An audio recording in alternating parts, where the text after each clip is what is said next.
langkah singkat menulis sinopsis novel. Apa sih sinopsis itu? Oke, jadi sinopsis adalah ringkasan keseluruhan cerita secara kronologis. Sinopsis harus runtut dan terstruktur meskipun dalam eksekusinya banyak memanfaatkan kilas balik. Alur bacaan dalam sinopsis harus dapat diikuti dengan mudah dan tidak terlalu banyak berpindah waktu bolak-balik. Lalu bagaimana cara memulai menulis sinopsis? Pertama, mulai dengan plot utama. Plot utama terdiri dari awal cerita, di mana kamu bisa menuliskan secara singkat mengenai kehidupan tokoh utamamu sebelum konflik terjadi. Lalu penyebab konflik. Ini adalah bagian yang penting, karena konflik tidak tiba-tiba datang. Tapi kamu harus menjelaskan bagaimana awal mula konflik atau masalah yang dialami tokoh utama itu terjadi. Misalnya karena pertemuan dengan seseorang, atau bisa juga karena tokoh utamamu mengalami peristiwa yang membuat hidupnya berubah. Kemudian pengembangan cerita. Nah, setelah konflik terjadi, lalu bagaimana reaksi tokoh utamamu? Apa yang dia lakukan, bagaimana cara dia mengatasinya, atau muncul tokoh-tokoh lain yang memiliki peran di ceritamu. Novel biasanya terdiri dari 15.000 kata atau lebih, jadi penyelesaian tidak diselesaikan secara cepat. Tapi selain konflik, juga ada pengembangan cerita dan pengembangan karakter di dalamnya. Lalu klimaks, atau disebut juga dengan puncak konflik. Klimaks berisi masalah terbesar yang dialami tokoh utamamu dan menimbulkan efek paling besar terhadap karakter si tokoh utama.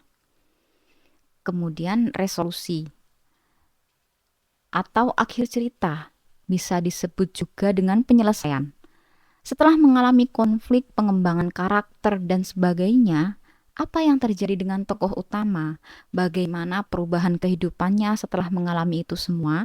Nah, makin berubah karakter tokoh utama dari awal cerita, artinya kamu sudah memberikan atau menampilkan sesuatu untuk pembaca. Kedua, tekankan tujuan awal tokoh utama, motivasi tokoh, dan hubungannya dengan konflik cerita. Ceritakan sedikit tentang tokoh pendamping lain, hubungannya dengan tokoh utama, serta pengaruhnya pada plot. Ketiga, memunculkan keunikan cerita yang menarik perhatian. Apa yang membuat ceritamu berbeda dengan cerita-cerita lain? Tulis, beberkan, dan ceritakan secara rinci semuanya, termasuk jika ada plot twist pada ceritamu. Jangan membuat akhir sinopsis yang menggantung atau cliffhanger, karena sinopsis harus menceritakan semua secara lengkap dan detail dari awal hingga akhir mengenai tokoh utamamu itu. Keempat, gunakan bahasa yang mudah dipahami. Menggunakan diksi yang bagus atau puitis memang tidak ada salahnya, tapi lebih baik jika sinopsismu mudah dibaca dan dimengerti dalam waktu singkat.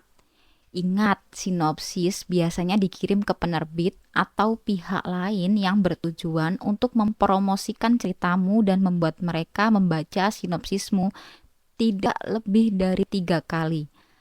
Karena itu justru akan mengurangi penilaian pada naskahmu. Kelima, panjang sinopsis yang mencakup keseluruhan cerita kurang lebih 1.000 sampai 3.000 kata. Jangan terlalu panjang. Biasanya cukup 1,5 halaman saja, tapi sudah menjelaskan keseluruhan cerita yang menarik dan membuat penerbit terpikat. Nah, itu tadi adalah penjelasan mengenai cara singkat membuat sinopsis novel. Untuk link contoh sinopsis aku cantumkan di deskripsi ya. Kamu juga bisa lihat video materi kepenulisan lainnya di channel aku. Jangan lupa like, komen, dan subscribe. Terima kasih.